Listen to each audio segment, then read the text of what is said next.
যারা টিভি.কম-এর পক্ষ থেকে সকলকে স্বাগতম।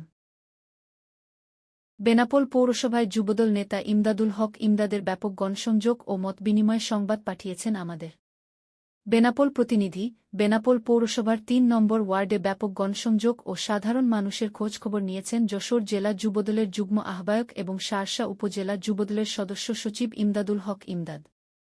শনিবার ৮ জুলাই সকালে স্থানীয় নেতাকর্মীদের সঙ্গে নিয়ে তিনি ওই ওয়ার্ডের প্রতিটি বাড়িতে যান এবং সাধারণ মানুষের সঙ্গে কুশল বিনিময় করে দোয়া চান।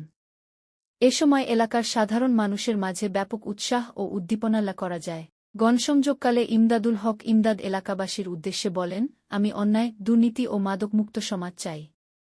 এই জনপদের রাস্তাঘাট, কালভার্ট ও শিয়ার উন্নয়ন চাই কি তিনি এলাকার সার্বিক উন্নয়নে দলমত নির্বিশেষে সকলের সহযোগিতা কামনা করেন এবং সাধারণ মানুষের যেকোনো সমস্যায় পাশে থাকার প্রত্যয় ব্যক্ত করেন। এ সময় স্থানীয় বিএনপি, যুবদল ও অঙ্গসংগঠনের বিভিন্ন পর্যায়ের নেতাকর্মী এবং এলাকার গণ্যমান্য ব্যক্তিবর্গ উপস্থিত ছিলেন।